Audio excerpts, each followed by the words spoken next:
Oh, good morning, everybody. Here we're doing Romans 11, 12, and 13. And we are a people who we were made for work. We do best when we have projects. We do best when we have tasks for our hands. We do well mentally. We do well physically. We do well emotionally when we have purpose and we have tasks. That's just how we were designed.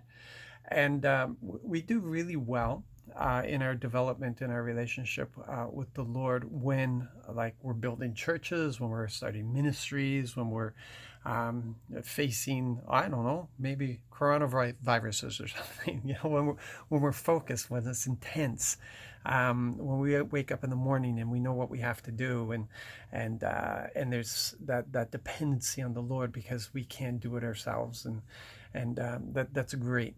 The problem comes when those projects come to an end. And here we see this with Israel, where they're preparing to go into the promised land, and it's going to be an intense time of battles. It's going to be battle after battle after battle. It's running the people out. It's conquering cities. It's they're going to be very busy. This is a big project that they have. And the concern was that when that project came to an end, when they had accomplished everything that there was to accomplish, they were then to settle down and just, live. Just live. And the concern was that once the project was over, their focus would also be over. Their dependence on the Lord wouldn't be as obvious as it was during times of battles, and that they would forget the Lord, and that they would just start doing what they want to do. They would forget his benefits. They would forget the importance of these things. They would forget the testimony, and so this was a concern, and so they were being warned. Don't forget the Lord. If you forget the Lord, the rains are going to stop, and the land won't be plentiful, and it'll turn into a desert. And there are all kinds of warnings. There was blessings and there was curses. So how do we prevent dry times? How do we, if the project comes to an end, how do we, in peaceful times, remember the Lord? Well, we do it by not making goals, not making projects our focus. Those are just assignments. Those are just things that we do. Our focus, our goal, is the Lord, is the relationship, is the growing and maturity with him, with understanding that with every day we have the opportunity to grow even more in him, to learn more about him. It's about the relationship. Like when you're growing up in a house with a mom and dad, and you have projects you're working on. Maybe you're putting up a fence, maybe you're doing this or that. Those are just projects. When the projects are over, you're still with mom and dad. And as you're growing to know them. They're not going to include you in things at 6-year-olds that they will include you in at 16. The conversations will be different. You will learn more about your mom and dad as you get older, or you did learn more about your mom and dad as you got older.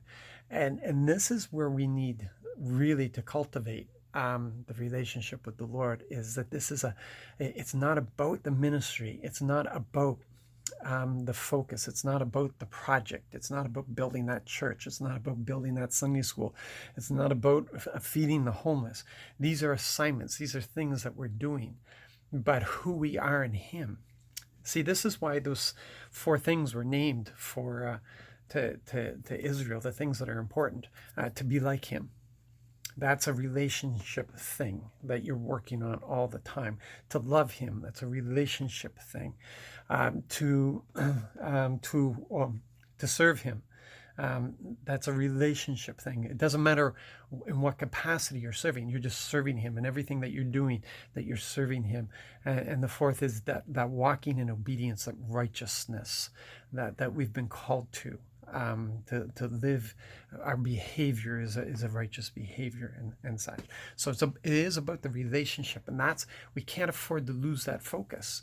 And I've been there. I've lived through seasons like this. I've lived through seasons, and not even when the project was finished, just growing tired of the project or whatever, the ministry development, and because of the rush, because of the busyness, had neglected the constant building of that relationship. I've been there, and it's a dangerous place to be, and bad things happen, not because of the Lord, but because of us. So I just want to encourage you, make that your main focus every day, is just growing in Him more and more. You guys be blessed, be encouraged, keep washing those hands. God bless.